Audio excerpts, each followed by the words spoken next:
தேவன் நம்ம வழிநடத்தி சென்றார். இந்த வேளையிலும் நாம் 1 நாளாகமம் புஸ்தகத்திலிருந்து சில காரியங்களை நாம் அறிந்து கொள்ளப் போகிறோம். ஹல்லேலூயா. 1 நாளாகமம் புஸ்தகம் ஒரு விசேஷமான புஸ்தகம். தாவீது ராஜாவுடைய அரசாங்கத்தை பற்றி தெளிவாக விளக்கி கூறுகின்ற ஒரு புஸ்தகம் என்று சொல்லி பார்க்கலாம். தாவீது ராஜாவுடைய அரசாங்கம் ஒரு பிரம்மாண்டமான ஒரு அரசாங்கம். எப்படிப்பட்ட அரசாங்கம்? பிரம்மாண்டமான அரசாங்கம். ஒரு சூப்பரான அத்தாரிட்டி, மார்வலஸ் அத்தாரிட்டி, சூப்பரான ஒரு அத்தாரிட்டி உள்ள ஒரு கிங் யார்?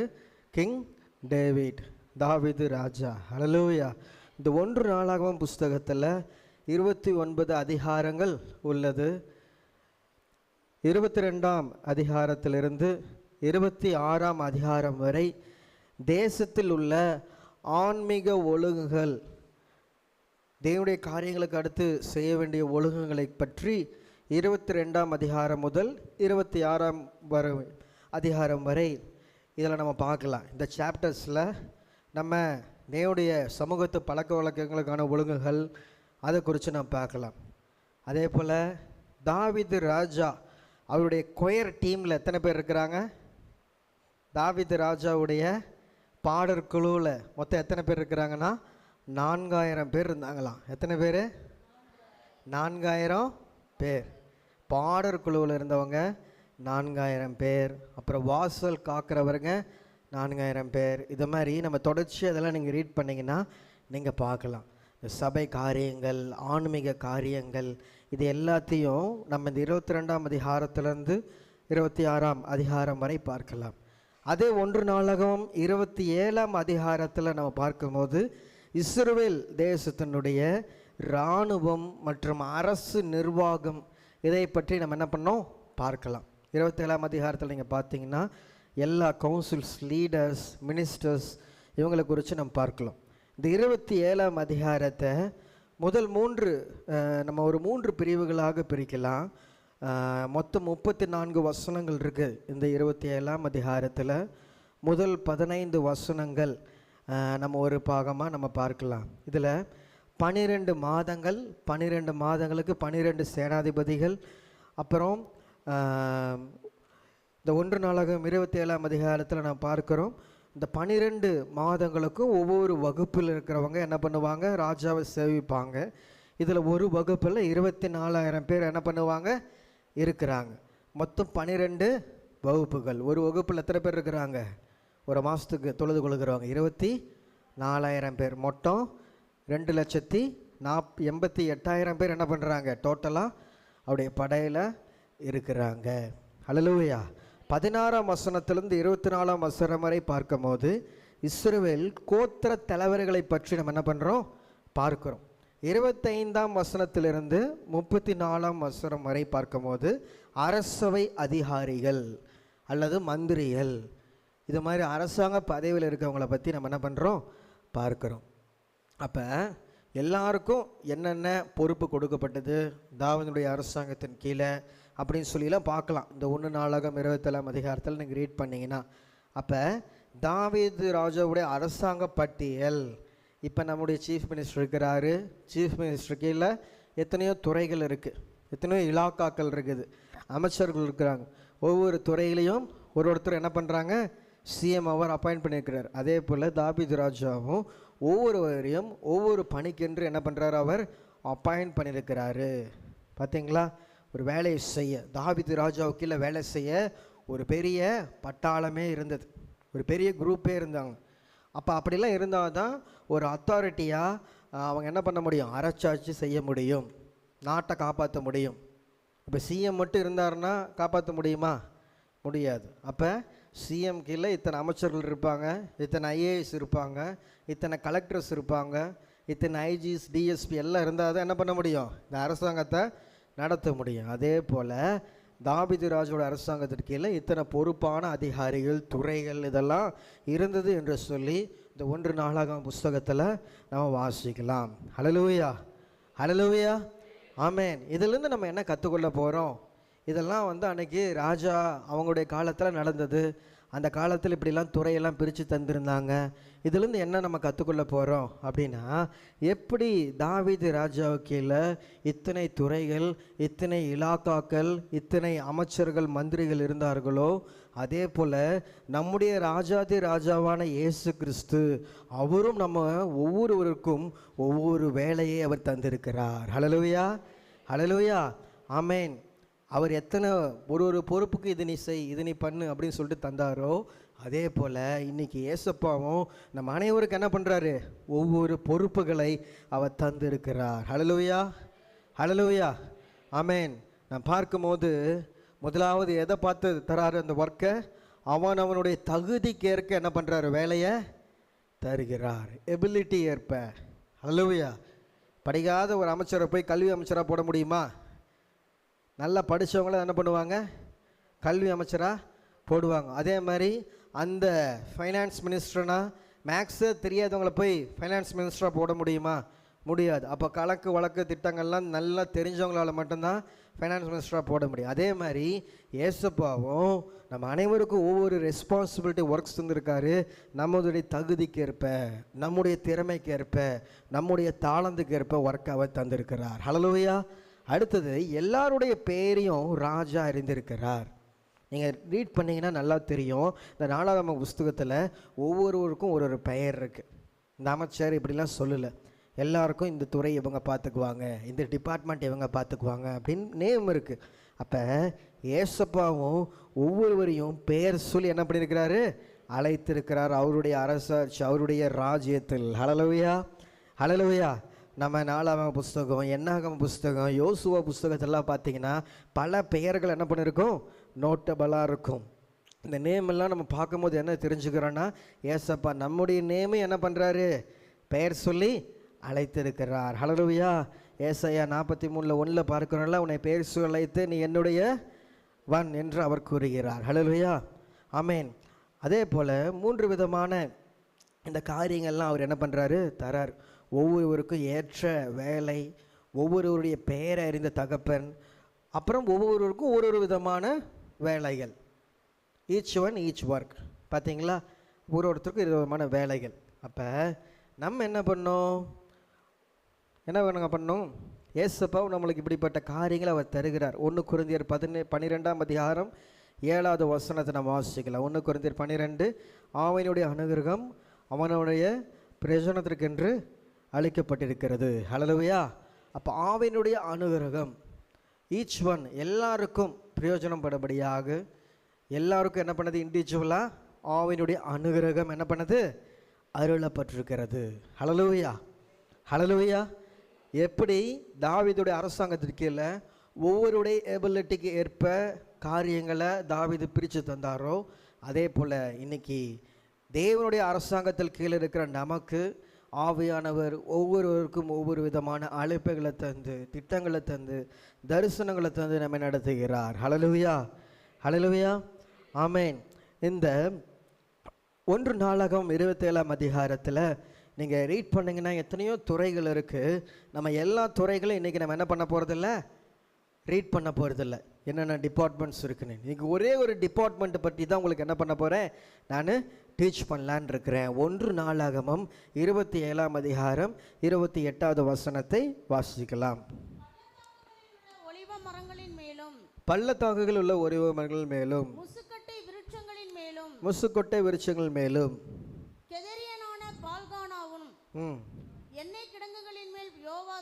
எண்ணெய் கிடங்குகள் மேல் யோவாசும். ஹல்லேலூயா, ஹல்லேலூயா, ஆமேன். இந்த இடத்துல ஒரு நபரை குறித்து உங்களுக்கு நான் சொல்ல விரும்புகிறேன். எண்ணெய் கிடங்குகள் மேல் யோவாஸ். சொல்லுங்க, எண்ணெய் கிடங்குகள் மேல் யோவாஸ். இப்போ யோவாஸ் பற்றி நம்ம என்ன பண்ண போகிறோம், பார்க்க போகிறோம். இவரை பற்றி ஒரே ஒரு வரி தான் என்ன பண்ணுது இருக்குது பைபிளில். இவருடைய பேக்ரவுண்ட் என்ன நம்மளுக்கு தெரியாது.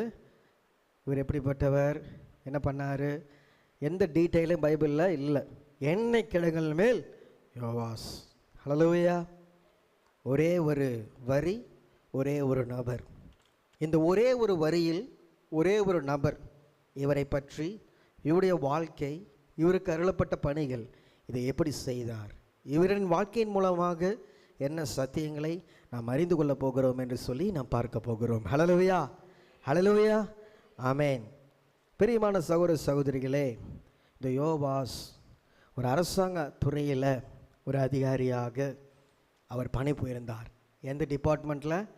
எண்ணெய் கிடங்கு. சொல்லுங்கள், ஆயில் டிபார்ட்மெண்ட். என்ன டிபார்ட்மெண்ட்? Oil department. எண்ணெய் கிடங்குகள். இது எல்லாத்துடைய கண்ட்ரோலும் யாருடைய கரத்தில் இருக்குது? யோவாஸ் என்பவனுடைய கரத்தில் இருக்குது. அப்போ இந்த யோவாஸுடைய இந்த பணியில், இந்த ராஜ்யத்தில் அவர் தாவீது அரசாங்கத்திற்கு கீழே பணிபுரிந்த இந்த காலகட்டத்தில் அவர் பட்ட பிரயாசங்கள், பாடுகள், அவருடைய சூழ்நிலைகளிலிருந்து நாம் கற்றுக்கொள்ள போகிறோம். முதலாவதாக யோவாஸ் பணி சார்ந்த கடமைகள். யோவாஸ்க்கு என்னென்ன டியூட்டிஸ் இருந்தது? Duties of his job. என்னென்ன பணிகள் இருந்தது யோவாஸ்க்கு என்னென்ன பணிகள் இருந்தது? 2 கடமைகள் இருக்குது. 2 கடமைகள் என்னென்னா, அவங்க என்ன பண்ணும்? முதலாவது, எண்ணெயை பாதுகாத்து கொள்ள வேண்டும். ஆயில் டிபார்ட்மெண்ட் இருக்கவங்களுடைய முதல் வேலை என்ன? எண்ணெயை பாதுகாத்து கொள்ள வேண்டும். அதற்காக தான் தாவீது ராஜா யோவாஸை அந்த எண்ணெய் கிடங்குகள் மேலே நியமனம் வைத்து ஒரு அரசாங்க பொறுப்பு அவருக்கு தந்திருக்கிறார். ஹல்லேலூயா. எண்ணெய், எந்த எண்ணெய் யூதர்கள் அந்த காலத்தில் உபயோகித்திருப்பார்கள்? எல்லாருக்கும் தெரியும். எந்த எண்ணெய்? எந்த எண்ணெய்? ஒலிவ் எண்ணெய். வேப்பெண்ணெயா? மண்ணெண்ணெயா? நல்லெண்ணெயா? கடல் எண்ணெயா? ஒலிவ் எண்ணெய் பாட்டில் எங்கே? மேலே போய் பார்த்துட்டு வந்து ரூம் பூட்டி கிடக்குது. எடுத்துகிட்டு வாங்க ஒலிவ் எண்ணெய். இன்றைக்கி அப்படியே ப்ராக்டிக்கலாகவே நான் போகலாம். அது என்ன எண்ணெய்? ஆலிவ் ஆயில், ஒலிவ எண்ணெய். அப்போ இந்த ஒலிவ எண்ணெய் என்னாச்சுன்னா, எல்லாரும் யூதர்கள்லாம் அந்த காலத்தில் என்ன பண்ணுவாங்க? நம்ம ஊரில் மேக்ஸிமம் எந்த எண்ணெய் யூஸ் பண்ணுறோம்? கடலெண்ணெய், தேங்காய் எண்ணெய், நல்லெண்ணெய். ஆமாம், தேங்காய் எண்ணெய் தலைக்கு, நல்லெண்ணெய். சமைக்கிறதுக்கு என்ன எண்ணெய் யூஸ் பண்ணுவீங்க? ஓகே, எத்தனையோ ஆயில் இருக்குது. ஆனால் காமனாக சொன்னால் ஒரு 2 ஆயில் கம்பல்சரி எல்லாருமே இந்தியாவில் நம்ம யூஸ் பண்ணுறோம். அப்போ இஸ்ரேல் ஜனங்கள் எல்லாம் என்ன பண்ணுறாங்க? இந்த ஆயில் யூஸ் பண்ணாங்களாம். எல்லாத்துக்கும் ஒரு சொட்டு தாம்மா, இவ்வளோ தேய்ச்சிக்கிட்டோம், அப்படியே தாங்க எல்லாத்துக்கிட்டையும். இதுதான் ஆலிவ் ஆயில். எல்லாம் நீங்கள் பார்த்துருப்பீங்க. சும்மா இந்த பிரசங்கத்தை கொஞ்சம் லைவாக கொண்டு போகலான்னு உங்களுக்கு. அப்படியே தாங்க, அப்படியே இதுக்கு இது பண்ணுங்கள், கை இப்படி சாய்ச்சிங்கன்னே வரும் எண்ணெய். ஓகேவா? இதுதான் ஆலிவ் ஆயில். இந்த எண்ணெய் யாத்திராகமம் 27ஆம் அதிகாரம் 20வது வசனம். இது எதுக்கெல்லாம் யூஸ் பண்ணாங்க? குத்து விளக்கு எப்பொழுதும் எரிந்து கொண்டு இருக்கும்படி, இடித்து பிழிந்த தெளிவான ஒலிவ எண்ணெயை உன்னிடத்தில் கொண்டு வரும்படி இஸ்ரவேல் புத்திரருக்கு கட்டளையிடுவாயாக. ஹல்லேலூயா. அப்போ ஏசப்பா மோசேயிடம் என்ன சொன்னார்? ஆசரிப்பு கூடாரத்தில் குத்து விளக்கு, நம்ம சர்ச்சில் ஒரு குத்து விளக்கு வச்சுருந்தோம்ல, ஞாபகம் இருக்குது? எத்தனை பேர்த்துக்கு ஞாபகம் இருக்குது? குத்து விளக்கு வச்சுருந்தோம். கேண்டில் என்ன பண்ணுவோம்? கேண்டில் வைப்போம். அவ்வளோதான். கேண்டில் வச்சு சனிக்கிழமை சாயந்தரம் வந்து அந்த மெழுகெல்லாம் கரெக்டுன்னு சுரண்டு எடுத்துட்டு திருப்பி எடுத்து வைப்போம். அப்படித்தானே? சும்மா கையில் அப்ளை பண்ணிக்கோங்க, ஆலிவ் ஆயில். அவ்வளோதான். இது எங்கே உற்பத்தி ஆகிறது? இஸ்ரேல் தேசத்தில் என்ன ஆகுது? உற்பத்தி ஆகிடுது. ஹல்லேலூயா. இது எப்படிலாம் நிறைய யூஸ் இருக்குது. இதில் என்ன யூஸ்னா, முதலாவது குத்து விளக்குக்கு எண்ணெய் என்ன தேவை? குத்து விளக்கு என்ன தேவை? என்ன தேவை? ஏன் திருப்பி கேட்குறீங்க? குத்து விளக்குக்கு என்ன வேணும்? என்ன வேணும்? ஆலிவ் ஆயிலா? ஆமேன். என்ன காமெடி ஞாபகம் வந்துருச்சா? என்ன வேணும்? என்ன தான் வேணும் அப்படின்னு சொல்கிற மாதிரி ஆலிவ் ஆயில். அப்போ இந்த ஆலிவ் ஆயில் என்னாச்சு? ஆசிரிப்பு கூடார விளக்குக்கு இதாச்சு. அடுத்தது அபிஷேக தைலத்துக்கு என்ன பண்ணாங்க? இந்த ஆலிவ் ஆயிலை யூஸ் பண்ணாங்க. யாரெல்லாம் ஞாபகம் இருக்கா? சாமுவேல், ஆரோன், ஸ்பெசிஃபிக்காக இருக்குது. அப்புறம் தாவீது, எக்ஸட்ரா. இவங்களாம் என்னாங்க? அபிஷேகிக்க முடியாக என்ன பண்ணாங்க? இந்த ஒலிவ எண்ணெயை பயன்படுத்தினாங்க. நெக்ஸ்ட் என்ன? ஆரோக்கியத்திற்காக இந்த ஒலிவ எண்ணெய் என்ன பண்ணுறாங்க? பயன்படுத்துகிறாங்க. For healthy purpose. இன்னும் சில ரெஸ்டாரண்ட்டில், 5 ஸ்டார் ஹோட்டலெல்லாம் எதில் சமைக்கிறாங்க? ஆலிவ் ஆயிலில் சமைக்கிறாங்க. எப்படி நம்ம கேரளா சைடில் எதில் சமாளிக்கிறாங்க? தேங்காய் எண்ணெய் தான். அது ரொம்ப நல்லது, நல்லா சாப்பிட்றாங்க கேரளா பீப்புள்ஸ்லாம். என்ன பண்ணுறாங்க?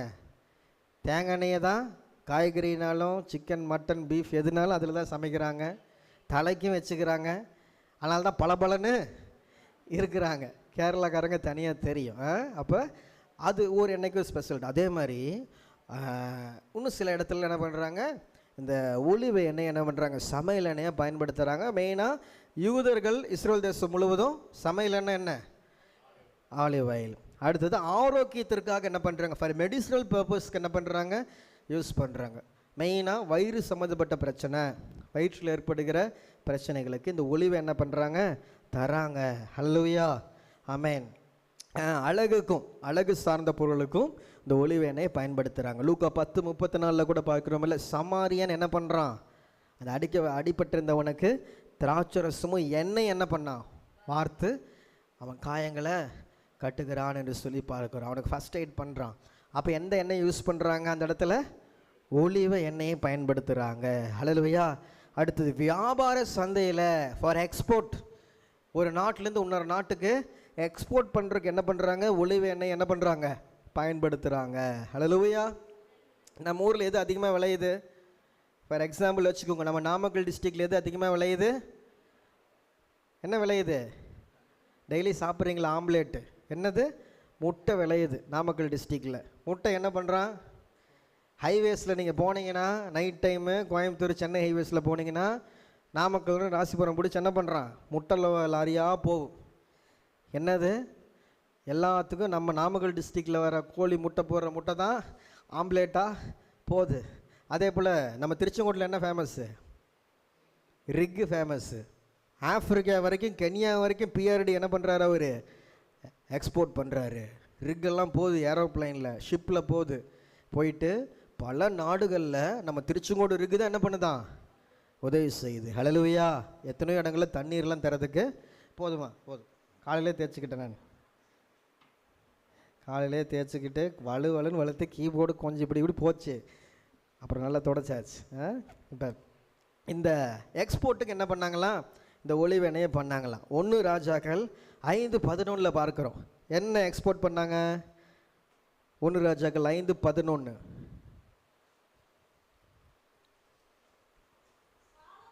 சாலமோன் ஈராமின் அரண்மனைக்கு போஜனத்திற்காக 20,000 கலம் கோதுமையையும் இடித்து பிழிந்த ஒலிவ மரங்களின் 20 கல எண்ணெயையும் கொடுத்தான். அப்போ எக்ஸ்போர்ட்டுக்கு என்ன பண்ணாங்க, எக்ஸ்போர்ட்டுக்கு ட்ரேட் எல்லாமே என்ன பண்ணாங்க, எக்ஸ்போர்ட் பண்ணாங்க. ஒரு நாட்டிலேருந்து இன்னொரு நாட்டுக்கு என்ன பண்ணாங்க, ஒலிவ எண்ணெய் என்ன பண்ணாங்க, எக்ஸ்போர்ட், ஏற்றுமதி பண்ணாங்க. வேறு பொருள் இறக்குமதி ஆகிருக்கலாம். அப்போ இதே மாதிரி தான் எல்லா அரசாங்கத்துலேயும் கிவ் அண்ட் டேக் பாலிசி. நீ இதை தந்தீங்கன்னா நான் என்ன பண்ணுவேன், அதை தருவேன் அப்படின்னு சொல்லிட்டு சொல்கிறாங்கல்ல.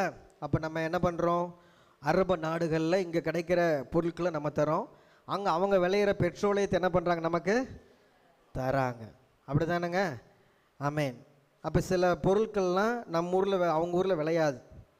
கொய்யாக்காய் இதெல்லாம் என்ன பண்ணாது, ரெட் கொய்யாலாம் இருக்காது, மேங்கோஸ் எல்லாம் என்ன பண்ணாது, கிடைக்காது. அப்போ என்ன பண்ணுறான், அந்த பொருளை தரம் கூட்டி பேக்கேஜ் பண்ணி ஃபாரினுக்கு என்ன பண்ணுறாங்க, கார்கோ மூலமாக அனுப்புகிறாங்க.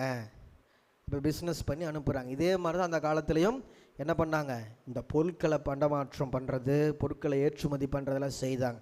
அப்போ அந்த ஒலிவ எண்ணெய் எதுக்கெல்லாம் யூஸ் ஆச்சு, ஆசீர்வாத கூடாரத்தில் எண்ணெய்க்கு என்ன பண்ணுச்சு, ஒலிவ எண்ணெய் பயன்பட்டுச்சு. அடுத்தது எதுக்கு பயன்பட்டுச்சு, மருத்துவத்திற்கு. அடுத்தது அழகுக்கு. ஒலிவ எண்ணெய் நிச்சயமாக ரொம்ப அழகை கொடுக்குமா.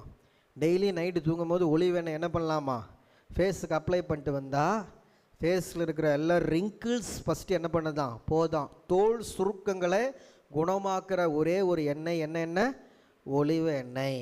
கூகுளில் போட்டு பார்த்திங்கன்னா தெரியும், கூகுளில் சொல்லியிருக்குது. ஃபேஸில் அப்ளை பண்ணிட்டே வந்துகிட்டே இருந்தீங்கன்னா ஒரு 30-40 வயசுக்கு மேலாட்டம் என்ன ஆகும், கோடு சுருக்கங்கள் வரும். இதை அப்ளை பண்ணிட்டே இருந்தீங்கன்னா அந்த சுருக்கங்கள் என்ன பண்ணுதான், போக்குதான். சரிங்களா? அதெல்லாம் வச்சு தான் என்ன பண்ணுறாங்க, சீரம் அது இதுன்னு எல்லாம் தயாரிக்கிறாங்க. நீங்கள் ஒலிவ எண்ணெயை வாங்கி நீங்கள் பண்ணிட்டீங்கன்னா ஒரு பாட்டிலோடு போயிடும். சரிங்களா? நிறைய இருக்குது விஷயம்லாம். இப்போ நான் பார்க்குறோம் எத்தனையோ விஷயம் நடக்குது இந்த ஒளிவ எண்ணெய் மூலமாக. ஹல்லேலூயா, ஹல்லேலூயா, ஆமென். அப்போ இத்தனை பயன்படுகிற இந்த எண்ணெயை தான் யார் காத்துக்கொண்டா? யோவாஸ். ஹல்லேலூயா. யோவாஸோட வேலைன்னு இஸ்ரவேல்ல தாவீது தந்த வேலை, ராஜா தந்த வேலை. எண்ணெய் கிடங்குகள் டிபார்ட்மெண்ட்டுக்கு நீ தான்ப்பா லீடர், நீ தான் ஹெட்டு. நீ பாதுகாத்தினா பல பேருக்கு மருத்துவத்துக்கு என்ன வந்து எண்ணெய் யூஸ் ஆகும். இஸ்ரவேலில் அடுப்பு எரியறதுக்கு, சமைக்கிறதுக்கு நீ பாதுகாத்தாதான் என்னாகும்? எண்ணெய் போவோம். நீ பாதுகாத்தாதான் ஆசீர்வாத கூடாரத்தில் குத்து விளக்கு எரியும். நீ பாதுகாத்தாதான் ஏற்றுமதி பண்ண முடியும். ஹல்லேலூயா. இத்தனை காரியங்களை யோவாஸோட கண்ட்ரோலில் தந்திருந்தாரு ராஜா. எண்ணெய் பொதுவாகவே வேதத்தில் எண்ணெயை யாரோட ஒப்பிடுவோம்? பரிசுத்த ஆவியானவருக்கு. ஹல்லேலூயா, ஹல்லேலூயா, ஆமென். அதனால் பிரியமான சகோதர சகோதரிகளே, இந்த யோவாஸ் தாவீதினுடைய அரசாங்கத்தில் எண்ணெய் கிடங்குகளில் அவர் காவலாக இருந்தது போல இன்றைக்கும் நம்ம ஆண்டவராகிய இயேசு ராஜா பரிசுத்த ஆவியானவரை நம்மளுக்கு தந்து அதை காத்து கொள்கின்ற பொறுப்பை உங்களுக்கு எனக்கு தந்திருக்கிறார். ஹல்லேலூயா. பரிசுத்த ஆவி என்கின்ற எண்ணெயை நாம் பார்த்து கொள்கின்ற அந்த பொறுப்பு உங்கள் கையிலையும் என் கையிலையும் இருக்கிறது. ஹல்லேலூயா, ஹல்லேலூயா, ஆமென். நமக்கு அருளப்பட்ட இந்த ஆவியானவரை நாம் பாதுகாத்து கொள்ள வேண்டும். நமக்கு அருளப்பட்ட இந்த எண்ணெயை நாம் பாதுகாத்து கொள்ள வேண்டும். ஹல்லேலூயா, ஹல்லேலூயா, ஆமென். இந்த பரிசுத்த ஆவியானவரை நாம் வைராக்கியமாக ஒரு ஜீவியம் அவருக்கென்று இயேசுவுக்கென்று வாழ்ந்து பாதுகாத்து கொள்கின்ற ஜீவியம் நமக்கு தேவை. ஹல்லேலூயா, ஹல்லேலூயா, ஆமென். பாவத்தை குறித்தும் நீதி குறித்தும் கண்டித்து உணர்த்துகிற பரிசுத்தவான்கள் இந்த நாட்களிலே மிக மிக குறைவு. ஹல்லேலூயா. பரிசுத்தவான்கள் இந்த நாட்களிலே தேவை. யோவாசுகள் தேவை ஆண்டவராக இயேசு கிறிஸ்துக்கு. பரிசுத்த ஆவியானவரை விற்று போடுகிற காலம், பரிசுத்த ஆவியானவரை துக்கப்படுத்துகிற காரியம் அங்குமெங்கும் சமுதாயம் எங்கும் நடந்து கொண்டிருக்கிறது. இந்த காலத்தில் ஆண்டவராக இயேசு கிறிஸ்து உண்மையாய் அருளப்பட்ட எண்ணெய் என்கின்ற பரிசுத்த ஆவியானவரை பாதுகாக்கின்ற யோவாசுகளை தேடிக்கொண்டிருக்கிறார். ஹல்லேலூயா. இன்னைக்கு ஆசீர்வாதமாக பேசணும், கண்டிப்பாக பேசக்கூடாது. ஒரு தப்பு செஞ்சால் தட்டி கொடுத்து போகணும், அப்படி தான் இருக்குது. ஆனால் தேவனுக்கென்று வைராக்கியமுள்ள ஒரு வாழ்க்கை வாழும்படியாக உனக்கு அருளப்பட்ட இந்த ஜீவியம், இந்த பரிசுத்த ஜீவியத்தை, உனக்கு அருளப்பட்ட பரிசுத்த ஆவியானவரை துக்கப்படுத்தாதபடி ஒரு வாழ்க்கை வாழ வேண்டும் என்று பிரசங்கிக்கிற ஊழியக்காரர்கள் மிக மிக குறைவு இந்த காலகட்டத்தில். ஹல்லேலூயா. 2 தீமோத்தேயு 4:3 நாம் பார்க்கிறோம். ஏனென்றால் அவர்கள் ஆரோக்கியமான உபதேசத்தை பொறுக்க மனதில்லாமல் வேசித்தனவர்களாகி தங்கள் சுய இச்சைகளுக்கு ஏற்ப போதர்களை தங்களுக்கு திரளாய் சேர்த்து கொண்டு என்று சொல்லி பார்க்கிறோம். ஹல்லேலூயா. இன்னைக்கு ஆரோக்கியமான உபதேசத்தை, எண்ணெயை காத்துக்கொள்கின்ற உபதேசத்தை மக்கள் என்ன பண்ணுறதில்ல? விரும்புறதில்லை. தேவனுக்கென்று மணவாளனுக்கென்று ஆத்துமாக்களை, மணவாளனுக்கென்று மணவாட்டியை தயார் செய்கின்ற பொறுப்பில் இருக்கிற சபைகள், பொறுப்பில் இருக்கிற விசுவாசிகள், பொறுப்பில் இருக்கிற ஊழியர்கள் நம்ம எப்படி இருக்கணும்? கிறிஸ்துவுக்கு நேராக ஜனங்களை, மணவாட்டி சபையை ஆயத்தம் பண்ணுகிற பொறுப்பில் நாம் இருக்கிறோம். ஹல்லேலூயா. சுய இச்சைகளுக்கு ஏற்ப நம்ம என்ன பண்ணக்கூடாது? பண்ணக்கூடாது. ஹல்லேலூயா. வசனம் எவ்வளோ கண்டித்து உணர்த்துகிறது பார்த்தீங்களா? சாதாரணமாக இந்த வார்த்தையை சொல்லுவோமா? பேசித்தனோன்னு எப்போ சொல்லுவாங்க? இந்த வார்த்தையை பயன்படுத்துவாங்க. எப்போ பயன்படுத்துவாங்க? ஒரு கணவன் ஒரு மனைவி, ஒரு உறவு ஸ்ட்ராங்காக இருக்குது. ஆனால் அந்த உறவில் சில தேவையில்லாத காரியங்கள், அந்த உறவில் கணவனுக்கு தெரியாமல் மனைவி, மனைவிக்கு தெரியாமல் கணவன் ஏதோ ஒரு பாவங்கள் குற்றம் குறைகள் சொல்லும் போது அந்த இடத்துல இந்த வார்த்தை என்ன பண்ணுவாங்க? பயன்படுத்துவாங்க. இன்னைக்கு கிறிஸ்து என்கின்ற மணவாளனுக்கு நேராக திருப்பாமல் வேசித்தனம் பண்ணத்தக்க, இச்சையாக, கவர்ச்சியாக, பரிசுத்த ஆவியானவரை அழித்து போடும்படியாக, துக்கப்படுத்தும்படியாக காரியங்கள் நடந்து கொண்டிருக்கிறது சமுதாயத்தில். உண்மையுள்ள யோவாசாக எண்ணெயை காத்துக்கொள்கிற பணியில் நீங்களும் நானும் ஈடுபட வேண்டும். ஹல்லேலூயா, ஹல்லேலூயா, ஆமென். வைராக்கியமுள்ள பிரசங்கம் பண்ணுகின்ற பிரசங்கங்கள், போதகர்கள் இந்த நாட்களில் தேவை. வைராக்கியமாக ஜெபிக்கின்ற ஜெப வீரர்கள் இந்த நாட்களில் தேவை. வைராக்கியமாய் துதிக்கின்ற துதி வீரர்கள் இந்த நாட்களில் தேவை. வைராக்கியமாக தனிப்பட்ட ஜீவியத்தில் தங்கள் பரிசுத்தத்தை காத்து கொள்கின்ற பரிசுத்தவான்கள் இந்த நாட்களில் தேவை. ஹல்லேலூயா, ஹல்லேலூயா. பிரியமான சகோதர சகோதரிகளே, ஆவியினால் நிறையப்பட்டிருக்கிறோமா? எபேசியர் 5:18-19-20 வாசிக்கலாம். எபேசியர் 5:18-20 வாசிக்கலாம். நீங்கள் மதியற்றவர்களாய் இராமல் கர்த்தருடைய சித்தம் இன்னதென்று உணர்ந்து கொள்ளுங்கள்.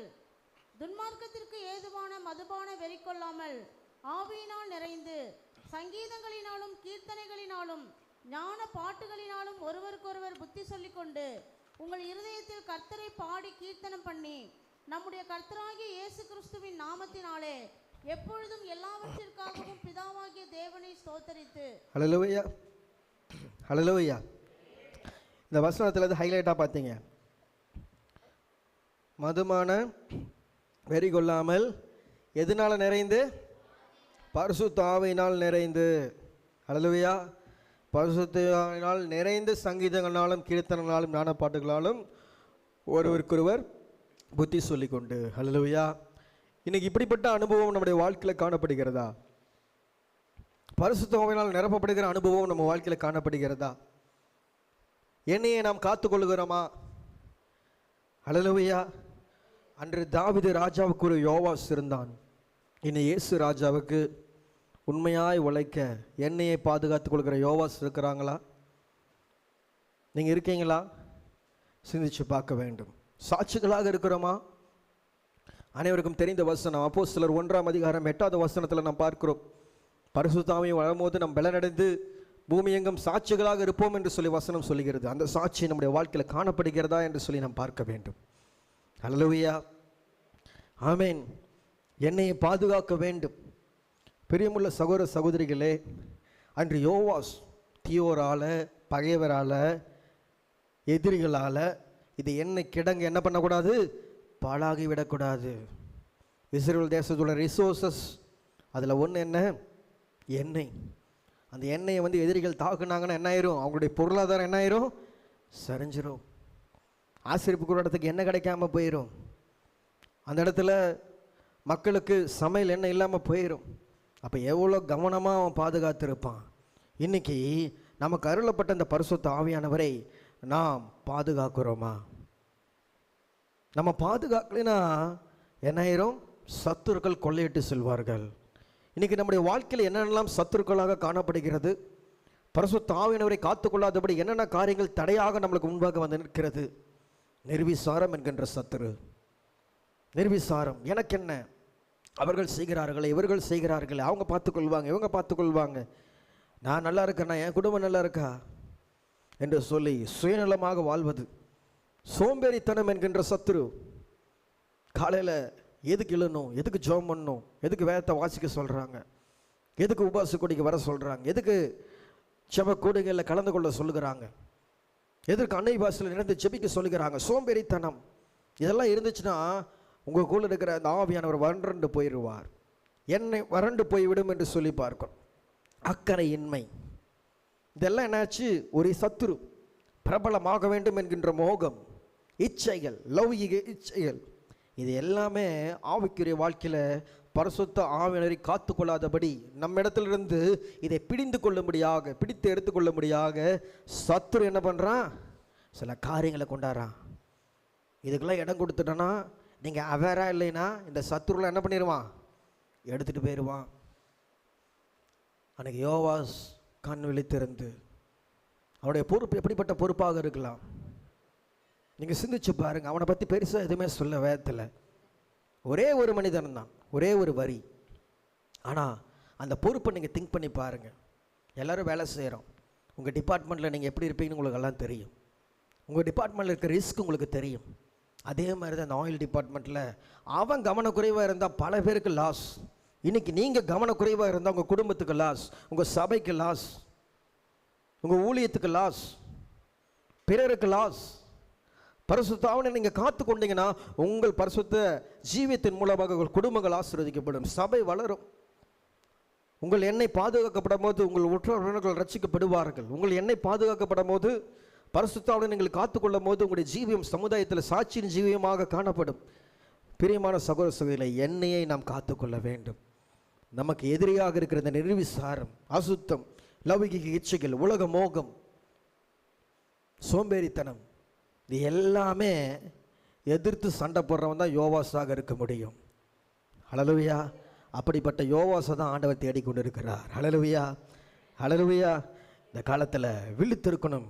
1 கொரிந்தியர் 16:13 வாசிக்கிறோம். விழித்திருங்கள், விசுவாசத்தில் நிலைத்திருங்கள், புருஷராய் இருங்கள், திடன் கொள்ளுங்கள். ஹல்லேலூயா. புருஷராய் இருங்கள். நம்ம எல்லாரும் புருஷராக இருக்கணும். ஏன் புருஷராக இருக்கணும்? இந்த உலகத்தில் பரிசுத்த ஆவியை காத்துக்கொள்ள வேண்டும் என்றால் நாம் புருஷராக இருக்க வேண்டும். அதுக்குன்னு எல்லாமே ஆண்களாக மாத்திரம் இருக்கணும் இல்லை. அந்த டேம் எதற்காக சொல்லப்பட்டது? எதுக்கு அந்த பேம்? இந்த உலகத்தில் நம்மளே சொல்லுவோம். என்ன சொல்லுவோம்? அவன் ஆம்பளை பையன், என்ன பண்ணிக்குவான்? அவன் நம்பி அனுப்பலாம் எங்கே வேணாலும். ஒருத்தன் ரொம்ப சோர்ந்து போய் காணப்பட்டு அடங்கி எந்த ஒரு காரியத்தையும் செய்யாமல் அப்படியே ஒரு இடத்துல இருந்துக்கிட்டு இருந்தால் என்ன சொல்லுவாங்க? ஒரு இடத்துல ஒரு தைரியம் இல்லை, ஒரு காரியத்தை செய்யலை, என்ன சொல்லுவாங்க? பொட்ட பிள்ளையாட்டம் எதுவுமே செய்ய மாட்டேங்கிறான், எதுவுமே பண்ண மாட்டேங்கிறான், ஒரு இடத்துல தைரியமே இல்லைன்னு சொல்லுவாங்க. இதை தைரியமாக செஞ்சால் என்ன சொல்லுவாங்க? அது ஆம்பளை பையன், அது எப்படியோ பொழைச்சிக்குன்னு சொல்லுவாங்க. அதான் புருஷராக இருங்கள், தைரியமாக இருங்க எல்லா காரியத்திலையும், ஆவிக்குரிய ஜீவியத்தில். ஹல்லேலூயா. இந்த உலகத்தில் உபத்திரவங்கள் இருக்கா? தைரியமாக இருங்க. பரிசுத்த ஆவியை நான் காத்துக்கொள்ள வேண்டும். நான் ஒரு யோவாஸ், நான் புருஷன். ஹல்லேலூயா. நான் திடனாக இருக்கணும், விசுவாசத்தில் நிலைத்திருக்கணும், விழித்திருக்கணும். சத்துரு என் குடும்பத்தை கொள்ளையிட்டு போயிடக்கூடாது, சத்துரு என் சபையை கொள்ளையெடுத்து போயிடக்கூடாது, சத்து என்னுடைய ஜீவியத்தை கொள்ளையெடுத்து போயிடக்கூடாது. சத்துருக்களை பார்த்தோம்ல, நிர்விசாரம், லௌகிக இச்சை, இந்த பொல்லாத சிந்தனைகள், இந்த லேசினஸ், இதில் ஒரு ஒன் ஆஃப் த சத்துரு. இந்த எனிமையெல்லாம் நீங்கள் விரட்டி அடிக்கணும்னா நீங்கள் விழிச்சிருக்கணும், அவேராக இருக்கணும், புருஷராக இருக்கணும், நிலைத்து இருக்கணும். அதுதான் விழித்திருங்கள் என்று சொல்லி 1 கொரிந்தியர் 16:13 பார்க்கிறோம். பிரியமன்ற சகோதர சகோதரிகளே, 1 பேதுரு 5:8 கூட வாசிக்கும் போது, தெளிந்த புத்தி உள்ளவர்களாய் இருங்கள், விழித்திருங்கள், ஏனெனில் உங்கள் எதிராளியான பிசாசவன் கர்ச்சிக்கிற சிங்கம் போல் எவனை விழுங்கலாமோ என்று வகை தேடி சுற்றி திரிகிறான். நமக்கு அருளப்பட்ட பரிசுத்த ஆவியை பாதுகாத்து கொள்ள என்ன பண்ணணும்? நம்ம அவேராக இருக்கணும், விழித்திருக்கணும். ஹல்லேலூயா. பிசாசுக்கு எப்போ நம்ம விழுவோம்? எப்போ இவன் லேசினஸ்ஸாக இருப்பான்? நீ காலையில் லேசினஸ்ஸாக இருக்கிறியா? ஜெபம் பண்ண முடியாமல் இருக்குமா? நம்ம வாழ்க்கையில் ஜெபிக்க முடியாமல் இருக்குதா? அப்போ பிசாசு வந்துடுவாங்க இதயத்தில். அவங்க என்ன பண்ணிடுவான்? கொள்ளடித்து சென்று விடுவான். ஹல்லேலூயா. நம்ம அவேராக இருக்கிறோமா? நம்ம திங்க் பண்ணி பார்க்கணும். சத்துருக்கு இடம் கொடுக்காமல் நாம் புருஷராக இருக்க அழைக்கப்பட்டிருக்கிறோம், யோவாசை போல. ஹல்லேலூயா, ஹல்லேலூயா, ஆமென். அதனால் பிரியமல்ல சகோதர சகோதரிகளே, 2 கடமைகளை குறித்து பார்த்தோம். முதல் பாயிண்ட் என்ன சொன்னால், எண்ணெயை பாதுகாக்கணும். 2வது என்னன்னா, அந்த எண்ணெய் கிடங்குகளே இருக்க வேண்டாம். எங்கே இருக்கணும்? யோவாஸ் எண்ணெய் கிடங்குகள் மேல் யோவாஸ்ன்னு பார்த்தோம் திறவுகோள் வசனத்தில். அப்போ எண்ணெய் கிடங்குனா என்ன? குடோன். என்ன குடோன்? ஆயில் டிபார்ட்மெண்ட்டில் எங்கே? குடோனில் தான் என்ன பண்ணுவாங்க? சேமித்து வைப்பாங்க எண்ணெய்கள்லாம். அப்போ அந்த இடத்துலேருந்து யோவாஸ் வேற எங்கேயோ போனால் என்ன ஆகும்? என்ன ஆயிரும்? திருடு போயிடும். அப்போ யோவாஸோட பணி என்ன? பாதுகாக்கணும். 2வது என்ன? நான் எங்கிருந்து வேணாலும் நான் பாதுகாத்துக்கொள்வேன், அது என் கண்ட்ரோலில் தான் இருக்குது அப்படின்னு சொல்ல முடியாது. அந்த எண்ணெய் கிடங்குல இருந்தால் மாத்திரம்தான் அவன் ஒரு சொட்டு கூட களவாடாமல் அதை பாதுகாப்பாக ராஜாவுடைய அரசாங்கத்துடைய கையில் தர முடியும், மக்களுக்கு அதை தர முடியும். ஹல்லேலூயா, ஹல்லேலூயா. 1 கொரிந்தியர் 4:2 மேலும் முக்கரானக்காரன் உண்மையுள்ளவன் என்று காணப்படுவது அவனுக்கு அவசியம். ஹல்லேலூயா, ஹல்லேலூயா. கர்த்தருக்கு பிரியமான வாழ்க்கை வாழ விரும்பும் போது, கர்த்தருக்கு உண்மையுள்ள ஒரு வாழ்க்கை வாழ விரும்பும் போது, தேவன் உங்களை எந்த இடத்துல நியமித்திருக்கிறாரோ அந்த இடத்துல தேவனுக்கு என்று உண்மையாக இருந்து எண்ணெயை காத்துக்கொள்ள வேண்டும். ஹல்லேலூயா, ஹல்லேலூயா. இஷ்டம் போல நம்ம வாழ்ந்துட்டு இந்த எண்ணெயை காத்துக்கொள்ளலாம், இஷ்டமான இடத்துல நடந்து கொண்டு எண்ணெயை காத்துக்கொள்ளான்னு இல்லை. தேவன் எந்த இடத்துல நியமித்திருக்கிறார், தாவீது ராஜா யோவாஸ் என்ன கடங்களை நியமிச்சாருன்னா யோவாஸ் என்ன கடங்களை மாத்திரம்தான் இருக்க முடியும். அதே போல் இயேசு இன்று உங்களை அழைத்து ரட்சிக்கப்பட வைத்து இன்னைக்கு ஒரு இடத்துல உங்களை நிலைத்திருக்கிறாருன்னா அந்த இடத்துல உறுதியாக நீங்கள் இருக்க வேண்டும். ஹல்லேலூயா, ஹல்லேலூயா, ஆமென். 2 காரியங்களை பார்த்தோம். முதலாவது எண்ணெயை பாதுகாக்க வேண்டும், டியூட்டிஸ் ஆஃப் ஹிஸ் ஜாப். அந்த பாயிண்ட்ல என்ன பார்த்தோம்? ரெண்டாவது என்ன பார்த்தோம்? அந்த எண்ணெய் கிடங்கிலே இருக்கணும். தேவன் ஒரு இடத்துல தந்திருக்காருன்னா நிற்கணும். உங்களுக்கு இது மாதிரி ஒரு குடும்பம் தான் இருக்குதா? சூழ்நிலைகள் மாறி இருக்கிறதா? என்ன பண்ணுங்க, எனக்கு இங்கே இருந்தால் நல்லா இருந்திருக்கும், அங்கே இருந்தால் அந்த குடும்பத்தில் பிறந்ததான் நல்லா இருந்திருக்கும், இந்த சபைக்கு போயிருந்தால் நல்லாயிருக்கும், இந்த இடத்துல இருந்தால் நல்லா இருந்திருக்கும். இப்படிலாம் என்ன பண்ணக்கூடாது, நம்ம சொல்லக்கூடாது. ஆண்டவர் எந்த இடத்துல உங்களை வச்சுருந்தாலும், உங்களுக்கு எப்படிப்பட்ட குடும்பங்கள் இருந்தாலும், எந்த எப்படிப்பட்ட சூழ்நிலையில் சபைகள் இருந்தாலும், நீங்கள் கிடங்கள் இருக்க தான் அழைக்கப்பட்டீர்கள். அந்த எண்ணெய் கிடங்களை இருந்து ஆண்டவரே நீர் வரும் வரை நான் என் பரிசுத்த ஜீவியத்தை காத்துக்கொள்வேன்னு சொல்லுகிறவன் தான் யோவாசாக இருக்க முடியும். ஹல்லேலூயா, ஹல்லேலூயா, ஆமென். ரெண்டாவதாக பணி சார்ந்த கடினமான சூழ்நிலைகள், டிஃபிகல்ட்டிஸ் ஆஃப் ஹிஸ் ஜாப். முதலாவது பார்த்தோம் டியூட்டிஸ் ஆஃப் ஹிஸ் ஜாப், ரெண்டாவது பார்க்குறோம் டிஃபிகல்ட்டிஸ் ஆஃப் ஹிஸ் ஜாப், பணி சார்ந்த கடினமான சூழ்நிலைகள். ஹல்லேலூயா, ஹல்லேலூயா, ஆமென். இந்த யோவாஸ் ஒரு அரசாங்க அதிகாரி தான். ஆனால் அவன் அரசாங்க அதிகாரி போல அவனை என்ன பண்ண முடியல, மற்ற அதிகாரி போல அவனால் ட்ராவல் பண்ணியிருக்க முடியாது. மற்ற அதிகாரிகள் போல விழாக்களுக்கும் விசேஷமான நிகழ்வுகளுக்கும் அவன் அழைக்கப்பட்டானோ இல்லையோ. மற்ற அதிகாரிகள் மற்ற துறையில் இருக்க அமைச்சர்கள்லாம் வெளியில் இருக்கிறாங்க, இவன் குடவுனில் இருக்கிறான். வெளியில் வந்தால் என்ன அபேஸ் போயிடும். அப்போ இதனுடைய பணி என்னென்னா ஒரு ரிஸ்கான ஜாப். என்ன ஜாப்னா அன்னோட்டிஸ்டு ஜாப், கண்டு கொள்ளப்படாத பணி. 3 சப் டாபிக். கண்டு கொள்ளப்படாத பணி. ஹல்லேலூயா, கண்டு கொள்ளப்படாத ஒரு இடத்துல இருந்தான் யோவாஸ். மற்றவங்கெல்லாம் வெளியில் சந்தோஷமாக அங்கும் இங்கும் ஓடிக்கொண்டிருக்கிறாங்க, மற்ற துறையில் இருக்கிற அமைச்சர்கள்லாம். மற்ற துறையில் இருக்கிறவங்கெல்லாம் சந்தோஷமாக இருக்கிறாங்களே, அவங்களுக்கெல்லாம் எந்த கஷ்டமும் இல்லையே, எனக்கு மட்டும் ஏன் இந்த கஷ்டம்? ஒரு நல்ல நாள் அதுமா எங்கேயுமே என்னால் போக முடியலையே, இப்படி இருக்கிறனே. அவன் உள்ளத்திலும் சில கேள்விகள் எழுந்து போயிருக்கலாம். அன்னோட்டிசபிள். அவன் இங்கே தான் ஒர்க் பண்ணுறான்னு யாருக்குமே தெரியாது. பொதுவாக மக்களுடைய இயல்புகள், நம்ம நல்ல உயரான ஒரு இடத்துல வேலை பார்க்கணும் எல்லாருக்கும் இருக்கும். ஆனால் குடோனில் அவன் அண்டர் கிரவுண்டில் வேலை செஞ்சிட்ருக்கான், வெளியில் யாருக்குமே தெரியாது. இப்படிப்பட்ட ஒரு ஜீவித்தை வாழ்ந்து கொண்டு இருந்தான். பார்த்தீங்களா, இன்றைக்கி நிறைய பேர் ஆண்டவரே நான் இது மாதிரி ஒரு இடத்துல இருக்கிறேனே, இது மாதிரி ஒரு சூழ்நிலையில் இருக்கிறேனே, உங்களுடைய ஜீவியத்தில் நீங்கள் சந்த பணியை தான் நான் செய்து கொண்டு இருக்கிறேனே, ஆனால் எனக்கு என்ன அங்கீகாரம் இல்லை, எனக்கு ஏற்ற அந்த கனம் இல்லை, ஆண்டவரே நான் கண்டு கொள்ளப்படாத ஒரு இடத்துல நான் இருக்கிறேனே என்று சொல்லி நீங்கள் புலம்பலாம். ஆனால் இப்படிப்பட்ட சூழ்நிலையிலையும் உண்மையாய் ராஜாவுக்காக நிற்கின்ற யோவாசுகள் தேவை. ஹல்லேலூயா, ஹல்லேலூயா. பிரியமான சகோதர சகோதரிகளே, அதனால் நம்முடைய பணி, உங்களுடைய உழைப்பு வெளியில் தெரியாமல் இருக்கலாம், உங்களுடைய அங்கீகாரம் வெளியில் தெரியாமல் இருக்கலாம். சிலர் கூட உங்களை தவறாக கூட புரிந்து கொள்ளலாம். பிற அமைச்சர்கள் சொல்லியிருக்கலாம், நாங்களாம் பாரு ஒரு நல்ல உயரான இடத்துல நாங்களாம் இருக்கிறோம், ராஜா போய் என்ன பண்ணியிருக்கிறாரு, குடோனில் போய் உன்னை ஒர்க்கு உனக்கு போட்டிருக்காரு அப்படின்னு சொல்லி சிலர் கிண்டல் கூட பண்ணலாம், அவதூறாகவும் செய்யலாம். நீ ஏதோ தப்பு பண்ணியிருப்ப, அதனால தான் உன்னை தூக்கி ஆள் இல்லாத காட்டில் போட்டிருக்காங்கன்னு கூட சொல்லலாம். சொல்லுவாங்கள்ல, ஏதோ தப்பு பண்ணிட்டா அரசாங்கத்துறையில் என்ன பண்ணுவாங்க, ஆள் இல்லாத காட்டில் தூக்கி உன்னை உட்கார வைக்கிறனா இல்லையான்னு பாரும்பாங்க. அரசாங்கத்துக்கு கீழ்ப்படியாமல் யாரோ இருந்தாங்கன்னா, கரெக்டுங்களா? ஆள் இல்லாத காட்டுன்னா என்ன? ஒரு போலீஸ் நல்லா இருக்கிறாரு, ஏதோ ஒரு தப்பு பண்ணிட்டாரு, ஏதோ ஒரு கிராமத்தில் பஸ்ஸு வசதி எதுவுமே இல்லாத, தண்ணி வசதி இல்லாத இடத்துல என்ன பண்ணிடுவாங்க, தூக்கி போட்டுருவாங்க. இந்த ஃபேமிலிலாம் கூட்டிகிட்டு கஷ்டப்பட்டு அவர் என்ன பண்ணணும், இருக்கணும், ட்ரான்ஸ்ஃபர் பண்ணிடுவாங்க அந்த இடத்துல. அப்போ இது மாதிரி கூட பேச்சுகள் என்ன பண்ணியிருக்கலாம், யோவாஸ் கேட்டிருக்கலாம். பார்த்தீங்களா? ஆனால் எந்த சூழ்நிலையில் இருந்தாலும் தேவன் நம்மேல் கண்ணோக்கமாக இருக்கிறார். ஹல்லேலூயா.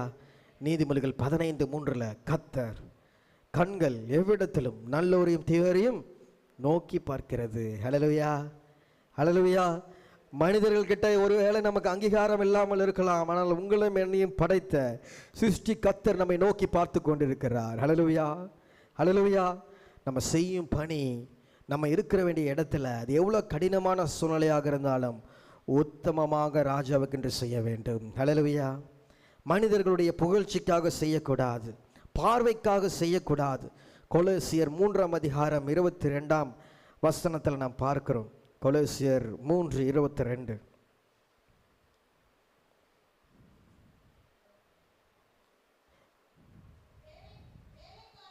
வேலைக்காரரே, சரீரத்தின்படி உங்கள் எஜமான்களாய் இருக்கிறவர்களுக்கு எல்லா காரியத்திலேயும் கீழ்ப்படிந்து நீங்கள் மனுஷருக்கு பிரியமாய் இருக்க விரும்புகிறவர்களாக பார்வைக்கு ஊழியம் செய்யாமல் தேவனுக்கு பயப்படுகிறவர்களாக கபடமில்லாத இருதயத்தோட ஊழியம் செய்யுங்கள். அடுத்த வசனம் வாசிங்க. நீங்கள் கர்த்தராகிய கிறிஸ்துவை சேவிக்கிறதினாலே சுதந்திரமாகிய பலனை கர்த்தராலே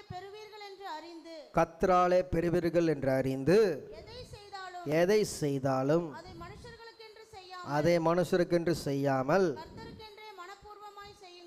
கர்த்தருக்கென்று மனப்பூர்வமாக செய்யுங்கள். ஹல்லேலூயா. ஹல்லேலூயா. கர்த்தருக்கென்று மனப்பூர்வமாக கடினமான சூழ்நிலை, கடினமான இடத்துல, கண்டு கொள்ளப்படாத இடத்துல, அங்கீகாரம் இல்லாத இடத்துல, கேலி கிண்டல் நிறைந்த இடத்துல நீங்கள் பணி புரிந்தாலும் நீங்கள் உண்மையாக செய்திருக்கிறீங்க என்று தாவீது ராஜா ஒரு நாள் யோவாஸை தேடி வந்திருந்தார்னா என்ன சொல்லியிருப்பார்? யோவாஸ், வாழ்த்துக்கள், உன் பணியை உத்தமமாக செஞ்ச. எத்தனையோ மினிஸ்டர்ஸ்லாம் வெளியில் நல்லா இருக்கிறாங்க, ஆனால் நீ உண்மையாக செஞ்ச, கங்க்ராச்சுலேஷன். நீ காத்து கொண்டதுனால தான் ஆசீர்ப்பு கூடத்தில் விளக்குறீதுப்பா. நீ காத்துக்கிட்டதுனால தான்ப்பா எல்லாருடைய சமையலும் அரண்மையில் கூட இந்த ஒளிவெண்ணையை நாங்கள் யூஸ் பண்ணுறோம்ப்பா. நீ காத்துக்கிட்டதுனால தான்ப்பா பலருக்கு மருத்துவத்தில் உதவுதுப்பா. நீ காத்து கொண்டதுனால தான் தேசம் ஏற்றுமதி இறக்குமதியில் என்ன பண்ணுது, வளருதுப்பா என்று சொல்லி கங்க்ராச்சுலேஷன் பண்ணியிருப்பார். அப்போ அந்த கங்க்ராச்சுலேஷன் பண்ணும் போது யோவாஸுக்கு இருந்த எல்லா பாடுகள், கஷ்டங்கள் எல்லாம் ஒரே நொடியில் என்ன இருக்கும், பறந்து போயிடும். ராஜா வந்து நேரில் வந்து விசிட் பண்ணிட்டார்னா, பிரியமுள்ள சகோதர சகோதரிகளே, நீங்கள் எந்த இடத்துல இருந்தாலும், எவ்வளோ கடினமான சூழ்நிலைகளில் நீங்கள் இருந்தாலும், உங்கள் வாழ்க்கை சென்றாலும், நீங்கள் உண்மையும் உத்தமமாக ஒரு வாழ்க்கை நீங்கள் வாழும் போது இந்த உலகத்தில் உங்கள் அங்கீகாரம் கிடைக்காமல் இருக்கலாம். ஒரு நாள் சிங்காசனத்தை விட்டு பரலோக ராஜா 2ஆம் வருகையில் ராஜாதி ராஜாவாக அவர் மீண்டுமாக வருவார். அப்பொழுது உங்களை பார்த்து, உண்மையும் உத்தமுள்ள ஊழியக்காரனே, நீ கொஞ்சத்தில் உண்மையாக இருந்தால் உன்னை அநேகத்தில் அதிகாரியாக வைப்பேன் என்று சொல்லி அந்த அன்பின் குரலோடு உங்களை வந்து நேருக்கு பார்ப்பார். ஹல்லேலூயா. இந்த ஒரு சொல்லை கேட்கும்படியாக தான் யோவாசுகளாகிய நாம் பணிபுரிய வேண்டும். ஹல்லேலூயா. ஹல்லேலூயா. பிரியமுள்ள சகோதர சகோதரிகளே, இந்த வசனம் நம்ம வாழ்க்கையில் நிறைவேறணும். மத்தேயு 25:21 நமக்கு ஒரு ஆசீர்வாத வாக்குத்தத்த வசனமாக இருக்க வேண்டும். இதுதான் வாக்குத்தத்தம். இப்போ மீண்டுமாக நம்ம ஆண்டவராக இயேசு கிறிஸ்து வரும்போது இந்த சத்தத்தை நான் கேட்கணும். ஆண்டவரே, அழுதுகிட்டு புலம்பிக்கிட்டு ஏன் ஆண்டவரேன்னு கேள்வி கேட்டிருந்தா இது கிடைக்காது. பிரியமுள்ள சகோதர சகோதரிகளை, இன்னைக்கு ஒரு வாழ்க்கை நீங்கள் ஒப்புக்கொடுங்க.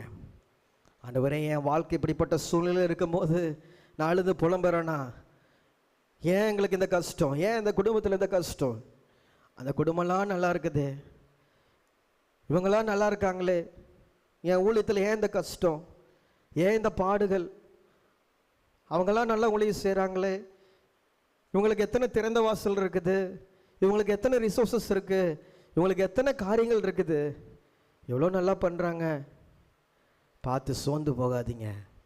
ஆண்டவர் வைத்திருக்கிற இடத்துல கடினமான சூழ்நிலையாக இருந்தாலும் உன்னை இந்த இடத்துல பொறுப்பாக வைத்திருக்கிறாருன்னா, இந்த திருச்செங்கோடு பட்டணத்தில் உங்களை வைத்திருக்கிறாருன்னா, இந்த இடத்துல ஆண்டவர் நம்முடைய வருகை வரைக்கும் உண்மையாக இருந்து இந்த பரிசுத்தத்தை காத்துக்கொண்டு பலருக்கு பயன் தருகிற ஒரு பாத்திரமாக நான் மாறுவேன். ஆண்டவரே, உங்களுடைய வருகை காணப்படும் போது ஒரு வார்த்தை நீங்கள் சொன்னீங்கன்னா போதும், உண்மையும் முத்துமுள்ள ஊழியக்காரனே, உன் எஜமானுடைய சந்தோஷத்தில் நீ பிரவேசி, நீங்கள் சொல்கிற வார்த்தை கேட்கும்படை நான் எதை பார்த்து என்ன பண்ண மாட்டேன், மயங்க மாட்டேன். ஹல்லேலூயா. இதான் யோவாசுடைய வாழ்க்கை. ஹல்லேலூயா. பிரியமுள்ள சகோதர சகோதரிகளை, எண்ணெயை காத்துக்கொள்ள வேண்டும். இந்த எண்ணெயை அவர் காத்துக்கொண்டார். ஆவியானவரை துக்கப்படுத்த விடக்கூடாது. இதே சப்டாபிக்கில் நான் பார்க்கும்போது அவன் பணி ஒரு கடினமான பணி, அன்கம்ஃபர்டபுள். அவன் இருந்த இடம் ஒரு கம்ஃபர்டபுளான இடமா இல்லை. அது எண்ணெய் கிடங்கு நம்ம பார்த்தீங்கன்னா எப்படி இருக்கும்? இன்றைக்கி எண்ணெய் கடைக்கெல்லாம் நம்ம மேக்ஸிமம் கடையில் எண்ணெய் வாங்கிடுறோம். எண்ணெய் கடையை தனியாக இருக்குது இல்லை, எண்ணெய் லூஸில் தருவாங்கள்ல, ஊற்றி தருவாங்க லூஸில். அப்போ அந்த எண்ணெய் அந்த இடம் எப்படி இருக்கும்? பிசுக்கு என்ன இருக்கும், அங்கங்கே இருக்கும், செவுத்தில் பிசுக்கு இருக்கும். ஒன்றும் இல்லை, நீங்கள் ஹோட்டல்லே நீங்கள் பார்த்தீங்கன்னா சில இடத்துல சமைக்கிற இடம் எப்படி இருக்கும்? உங்கள் வீட்டிலே நீங்கள் எண்ணெயில் சமைக்கிறீங்க, கிச்சன் எப்படி இருக்கும்? ஊடே வெள்ளை அடிச்சு எப்படி இருந்தாலும் கிச்சன் எப்படி இருக்கும்? ஏதோ ஒன்று அப்படியே அங்கங்கே டஸ்ட்டு படிஞ்சு ஆவி படிஞ்சு அப்படியே ஒரு மாதிரி இருக்கும். அது என்ன தான் நம்ம செலவு பண்ணி கட்டினாலும் கிச்சனை மெயின்டைன் பண்ணாட்டி அவ்வளோதான். அதனால் இந்த எண்ணெய் கிடங்கில் வேலை செஞ்சுருக்கும் போது அவனுக்கு இருக்கிற சுச்சுவேஷன் எல்லாம் அன்கம்ஃபர்டபுள், ஒரு கடினமான ஒரு பணியாக இருந்துச்சு. அதை ஏற்றுக்கொள்ள முடியல. ஒரு சோஃபா போட்டு அவனுக்கு நல்ல ஏசி ரூமில் நல்லா கால் அமைக்க ஒரு ஆள், கூப்பிட்றக்கு ஒரு PA, sir do you want coffees, do you want ஜூஸ்ன்னு சொல்கிறக்கெல்லாம் ஆள் இல்லை யோவாஸ்க்கு. இருக்கிறதே ஆள் இல்லாத காட்டில் தனியாக தனிமையில் இருந்தான். பார்த்தீங்களா? அந்த இடத்துல அவனுக்கு எந்த ஒரு ஒரு எப்படி சொல்லிட்டேன், ஃபேவரான சுச்சுவேஷனும் இல்லை. நீங்கள் ஏதோ ஒரு இடத்துல வேலை செஞ்சீங்கன்னா என்ன பண்ணுவீங்க? இதெல்லாம் இருக்குதா, சில சலுகைகள்லாம் இருக்குதா, இதெல்லாம் இருந்துச்சுன்னா என்ன சொல்லுவீங்க? பரவாயில்ல, நான் வேலை செய்கிறேன். எதுவுமே இல்லாமல் இருந்துச்சுன்னா இந்த இடத்துல யார் வேலை செய்வா அப்படின்னு சொல்லுவோம். ஆனால் யோவாசுக்கு ராஜா தந்த பணியில் அந்த எண்ணெய் கடங்குல அவனுக்கு எந்த கம்ஃபர்டபுளான சூழ்நிலையும் இல்லை. ஹல்லேலூயா. அதே போல் நம்முடைய வாழ்க்கையிலும் சில கசப்பான பாதைகள் நேரிடலாம். கர்த்தர் என்னை கைவிட்டுட்டாரே, எதுக்கு எனக்கு இந்த துன்பம், இந்த பரிசுத்தத்தை காத்துக்கொள்கிறனே, அவருக்கென்று வைராக்கியமாக வாழ்கின்றனே, ஏன் தரித்திரம், ஏன் வியாதி, ஏன் பிரச்சனை, ஏன் கடன், ஏன் இது மாதிரி சூழ்நிலைகள் இருக்கிறது? அவருக்கென்று உண்மையாக தான் நாங்கள் இருக்கிறோம், ஏன் எங்களுக்கு மட்டும் இந்த பாடுகள்? ஆண்டவரே கம்ஃபர்டபுளாக இல்லையே, வெளியில் இருக்கிறவங்களாம் கம்ஃபர்டபுளாக இருக்கிறானே, பரிசுத்தவனரை காத்துக்கொள்கிறான், நான் வீக்காக இருக்கிறானே. பிரியமுள்ள சகோதர சகோதரிகளே, இப்படிப்பட்ட சூழ்நிலைகள் நீங்கள் கடந்து வர நபராக இருந்தாலும் பரிசுத்த ஆவியானவரை காத்துக்கொள்வது உங்களுடைய கடமை. மத்தேயு 16:24. அப்பொழுது இயேசு தம்முடைய சிஷ்யர்களை நோக்கி, ஒருவன் என்னை பின்பற்றி வர விரும்பினால் அவன்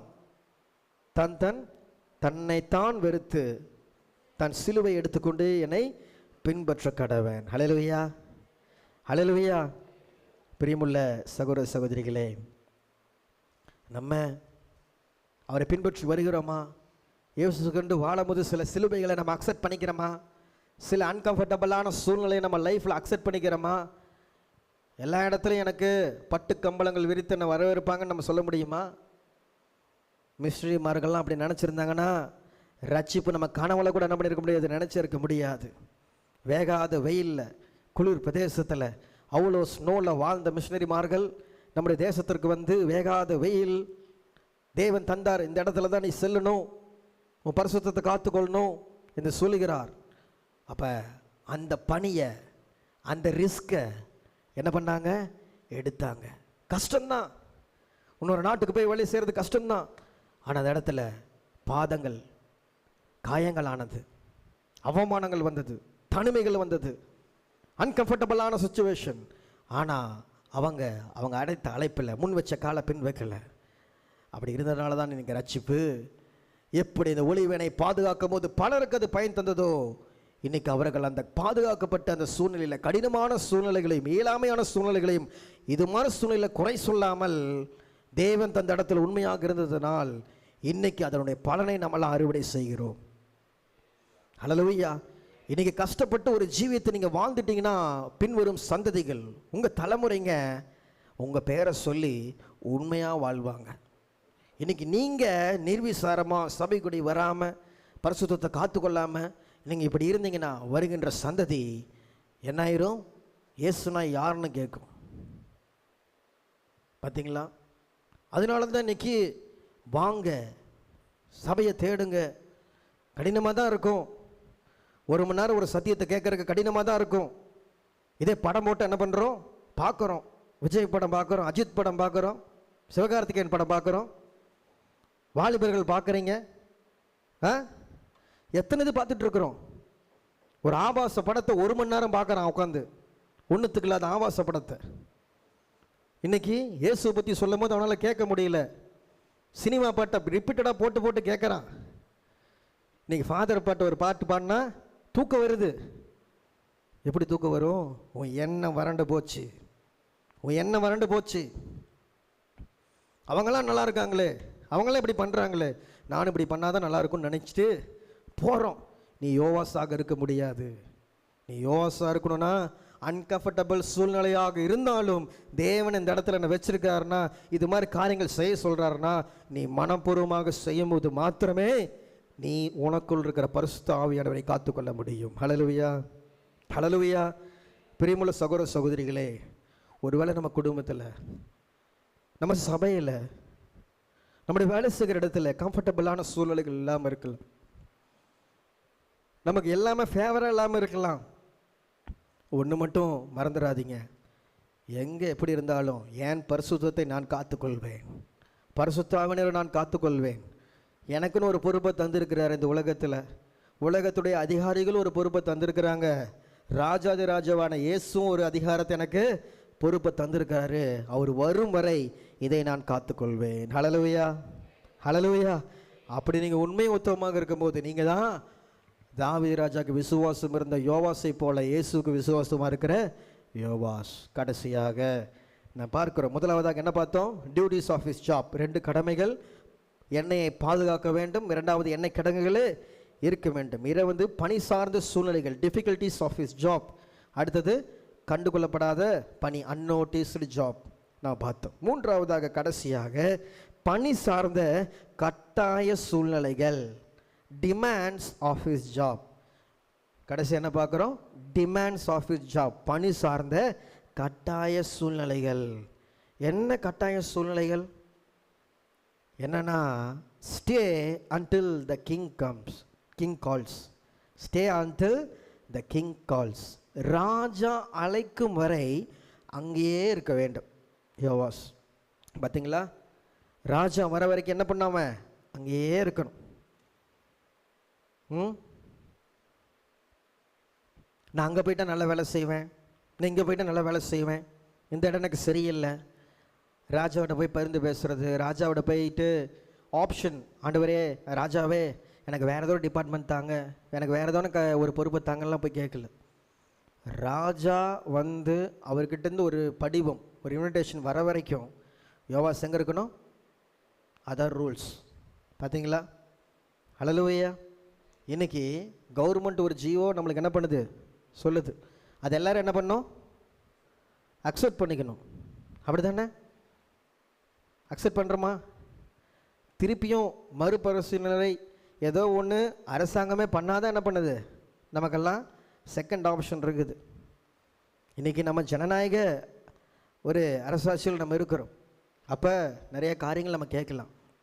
ஆனால் சுப்பீரியர் கிங்ஸ் கிட்ட, அந்த காலத்தில் சுப்பீரியராக இருக்கிறவங்க கிட்ட எந்த செகண்ட் ஆப்ஷனும் இல்லை. ஒரு வார்த்தை சொன்னால் சொன்னது தான். ஹல்லேலூயா, ஹல்லேலூயா.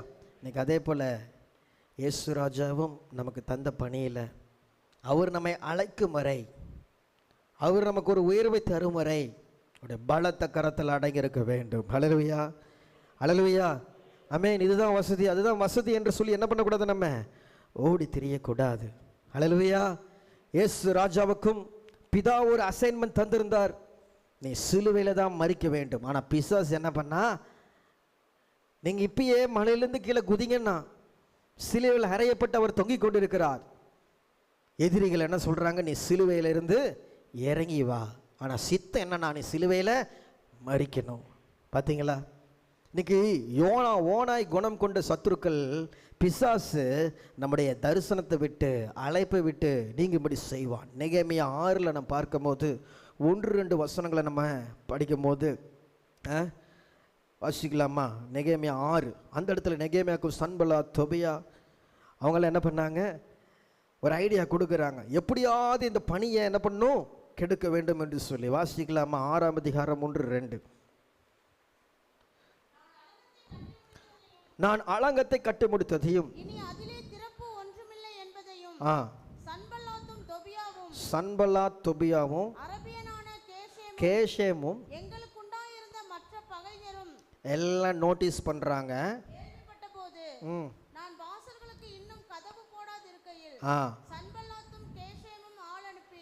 என்ன பண்றாங்க? இன்வைட் பண்றாங்க. ஓனோ பள்ளத்தாக்குல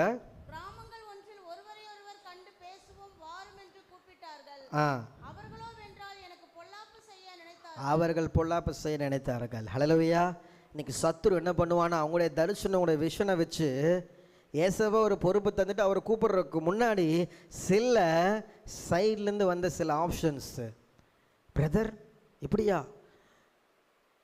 நீங்கள் இப்படி பண்ணலாமே, சிஸ்டர் நீங்கள் இப்படியா, நீங்கள் இதையும் ட்ரை பண்ணலாமே என்று சொல்லி ஷார்ட்கட்டில் என்ன பண்ணலாம், நம்ம ப்ரொமோஷன் வாங்கிடலாம், ஷார்ட்கட்டில் நல்ல பேர் எடுத்துடலாம், ஷார்ட்கட்டில் உயர்ந்துடலாம் என்று சொல்லி ஓனாய் குணம் கொண்ட இவங்களாம் என்ன பண்ணுவாங்க, பேசுனாங்க. நெகேமியா மட்டும் அங்கே போயிருந்தாருன்னா என்ன பண்ணியிருப்பானுங்க, இவனுங்க கஷ்டப்பட்டு கட்டின அலங்கத்தை சூறையாடி இருப்பாங்க. ஓனோ பள்ளத்தாக்கு வாங்க அப்படின்னு சொல்லிட்டு நெகேமியாவை கூப்பிட்டாங்க. நெகேமியா ஒரு யோவாஸ் என்ன சொன்னார், ஓ நோ, ஓனோ பள்ளத்தாக்கு கூப்பிட்டா படா, ஓ நோ அப்படின்ட்டார். இன்னைக்கு ஓனோ பள்ளத்தாக்கில் சொன்னால் நம்ம ஓகேன்னு சொல்லிட்டு போயிட்டுருக்குறோம்.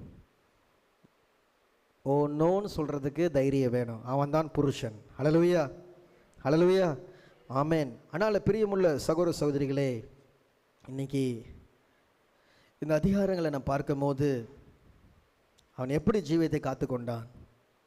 ராஜா அழைக்கும் வரை கிடங்களில் இருந்தான், ராஜாவுக்கு கீழ்ப்படிந்திருந்தான் என்று சொல்லி பார்க்கிறோம். ஹல்லேலூயா, ஆமேன். இந்த இடத்துல பார்த்தபோது என்ன டாபிக் நம்ம பார்த்தோம், டிஃபிகல்ட்டிஸ் ஆஃப் ஹிஸ் ஜாப். என்ன பார்த்தோம், stay until the king calls, ராஜா அழைக்கும் வரை அங்கேயே இருக்கணும். 3வது பாட்டு அதை நம்ம பார்த்தோம்.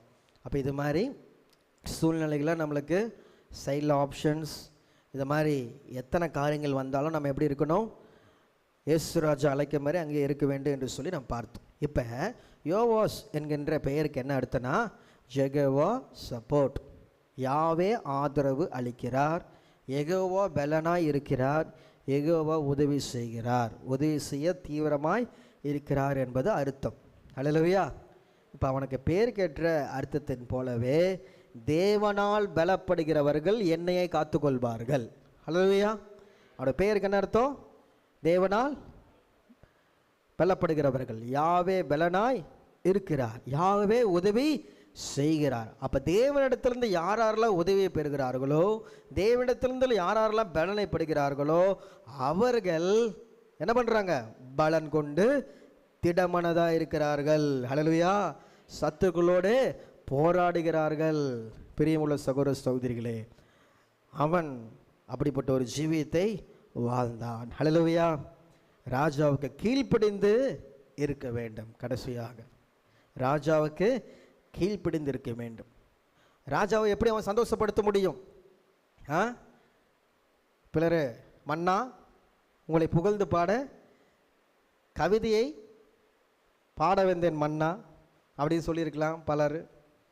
பலர் அமைச்சரை இங்கே பார்த்தீங்களா, இராணுவத்தில் நாங்கள் இதெல்லாம் பண்ணோம், இந்த சாகசம்லாம் பண்ணோம், யோவாபெல்லாம் வந்தாருன்னா நாங்கள் இதெல்லாம் செஞ்சு முடிச்சு, இன்றைக்கி தாவீது என்ன பண்ணேன், ராஜா இத்தனை எதிரிகள் வந்தாங்க, எல்லாத்தையும் என்ன பண்ணிட்டேன், போட்டு தள்ளிட்டேன் அப்படின்னு சொல்ல. அப்போ ராஜா வெரி குட் இந்தா உனக்கு ஒரு 1000 பொற்காஸ் சொல்லலாம். அப்போ அவனுக்கு எது ரிவார்டு, அவன் அந்த இடத்துலையே இருந்து என்னை காத்து கொண்டதுனால அவன் கீழ்ப்படிதல் தான் ராஜாவுக்கு சந்தோஷம். ஹல்லேலூயா. அவன் கீழ்ப்படிஞ்சிருந்தான். அவன் கீழ்ப்படியாமல் இருந்தா என்ன களவாண்டு போயிருக்கும், என்ன வீணா போயிருக்கும். ராஜாவுக்கு அது சந்தோஷம் இல்லை. ராஜா சொந்த பணியில் எண்ணெய் கடங்கள் மேலே அவன் அதிகாரியாக போட்டதுனால, அவன் கீழ்ப்படிஞ்சதுனால ராஜாவுக்கு சந்தோஷம். ஹல்லேலூயா. பிரியமுள்ள சகோதர சகோதரிகளே, இன்னைக்கு தேவனுக்கு நீங்கள் கீழ்ப்படிந்தீங்கன்னா, வசனத்துக்கு கீழ்ப்படிந்தீங்கன்னா, அது யாருக்கு சந்தோஷம்? இயேசு ராஜாவுக்கு சந்தோஷம். ஹல்லேலூயா. ஹல்லேலூயா. இயேசுவை மாத்திரமே நீங்கள் பிரியப்படுத்த வேண்டும். அதற்கு நீங்கள் கீழ்ப்படிய வேண்டும். வசனத்திற்கு நீங்கள் பிறரை கீழ்ப்படியணும்னா, பிறரை நீங்கள் பிரியப்படுத்தணும்னா வசனத்துக்கு கீழ்ப்படிய தேவையில்லை. உலகத்தை ஈஸியாக பிரியப்படுத்திடலாம்.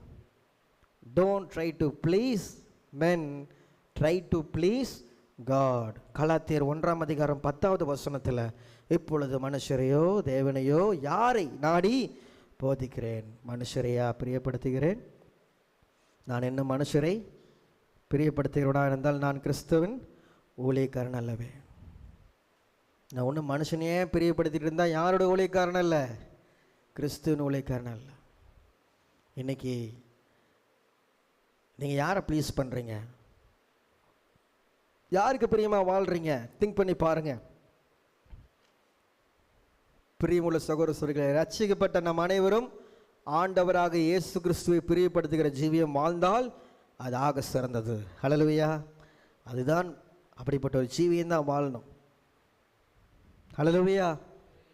அது யாரா தடையாக வந்தாலும், பெத்த அம்மா அப்பாவே வந்தாலும், பெத்த பிள்ளைங்களாகவே வந்தாலும், கூட இருக்கின்ற கட்டின கணவன் மனைவியாக இருந்தாலும், ஊழியனாக இருந்தாலும், கூட உயிருக்குயிராக பறந்த நண்பர்களாக இருந்தாலும், கிறிஸ்துவின் அன்பை விட்டு யாராலும் என்னை பிரிக்க முடியாது அப்படின்னு வைராக்கியமாக வாழ்கிறவன் மாத்திரமே யோவாஸ். ஹல்லேலூயா. யான் ஒருவன் இதெல்லாம் விட்டுட்டு வரானோ அவன் தான் என்னை பின்பற்ற வர முடியும், எனக்காக ஊழியம் செய்ய முடியும்னு சொல்லியிருக்குது.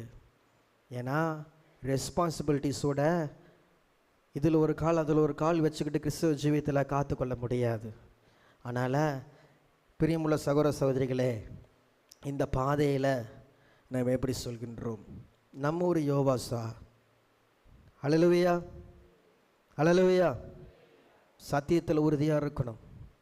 இருக்கின்ற குடும்பத்தில் உறுதியாக இருக்க வேண்டும். இருக்கின்ற சபையில் உறுதியாக இருக்க வேண்டும். வேலை செய்கிற இடத்துல, எல்லா இடத்துலையும் நாம் தேவனை மாத்திரம் பிரியப்படுத்துகிற விசுவாசிகளாக நாம் இருக்க வேண்டும். ஹல்லேலூயா. ஹல்லேலூயா. ஆமென். அதனால் கீழ்ப்படிதலை தேவன் மிக எதிர்பார்க்கிறார். பலியை பார்க்கிலும் கீழ்ப்படிதல் உத்தமம். அதனால் ஆண்டவருக்கு நம்ம பலி செலுத்தலாம், ஊழியம் செய்யலாம், வர்ஷிப் பண்ணலாம், என்ன காரியங்களை வேணாலும் செய்யலாம். A to Z இதெல்லாமே தேவனை பிரியப்படுத்துகிற சப் டாபிக். இதெல்லாம் மெயின் டாபிக் என்ன? கீழ்ப்படிதல். ஹல்லேலூயா. கீழ்ப்படிதல் இருந்துச்சுன்னா இதெல்லாம் ஆட்டோமேட்டிக்காகவே நம்முடைய ரிவார்ட்ஸ் ஆட் ஆகிட்டே போகும். அதனால் பிரியமுள்ள சகோதர சகோதரிகளே, இன்றைக்கி ஒரு தீர்மானம் எடுங்க. யோவாசை போல ஒரு தாவீதுக்கு உண்மையாக இருக்கிற ஒரு பதவியில் இருக்கிற ஒரு நபராய், தாழ்மையாய், உதவிகரமாய், நம்பிக்கையாய் ஒரு யோவாஸ் தாவீதுக்கு கிடைச்சார். இன்றைக்கி நம்மளும் தாழ்மையா, இயேசுவுக்கு உதவியா, இயேசுவுக்கு நம்பிக்கையா நம்ம இருக்கணும். ஹல்லேலூயா.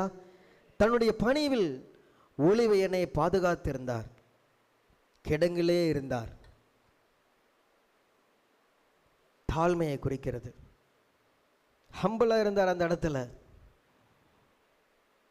கண்டு கொள்ளப்படாத ஒரு பணி, கடினமான பணி இருந்தாலும் நாட்டுக்கும் ராஜாவுக்கும் உதவியாக இருந்தார். ராஜா அழைக்கும் வரை அங்கேயே இருந்தார். ராஜாவுக்கு கீழ்ப்படிந்தார். அது அவருடைய நம்பிக்கையை குறிக்கிறது. ஹல்லேலூயா. we have to be humble, we have to be helpful, we have to be hopeful. ஹல்லேலூயா.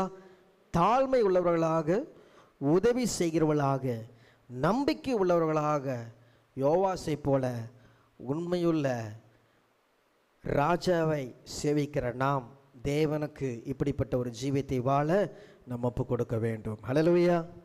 ஹல்லேலூயா. இப்படிப்பட்டவர்களுக்கு தேவன் அளவில்லாத ஆவியை கொடுக்கிறார். ஹல்லேலூயா. யோவான் 3:34 தேவனால் அனுப்பப்பட்டவர் தேவனுடைய வார்த்தைகளை பேசுவார். தேவன் அவர்களுக்கு தமது ஆவியை அளவில்லாமல் கொடுத்திருக்கிறார். ஹல்லேலூயா.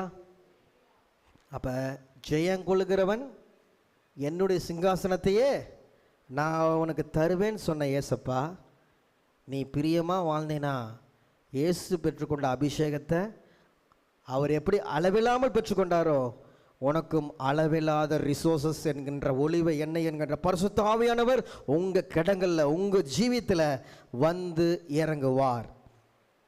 எவனால் காத்து கொள்ள முடியுமோ, எவன் புருஷனாக நிற்கிறானோ அவனுக்கு மட்டும்தான் ரிசோர்சஸ் அளவில்லாமல் கிடைக்கும். எவன் கோட்டை விடுறானோ, எவன் கடினமான சூழ்நிலையில் பேக் அடிக்கிறானோ, எவன் நிர்விசாரமாக இருக்கானோ, கீழ்ப்படியாமல் இருக்கானோ, அளவில்லாத பிளெஸ்ஸிங்ஸ்க்கு இல்லை.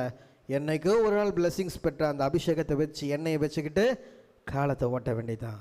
அதனால் இப்படிப்பட்ட ஜீவியம் வாழ்ந்திருந்தால் இன்றைக்கி ஒரு தீர்மானம் எடுப்போம். ஆண்டவரே, என்னை ஆசீர்வதிங்க, யோவாசை போல உமக்கு உண்மையாய் எண்ணெயை காத்துக்கொள்வேன். கண்களை மூடுவோம்.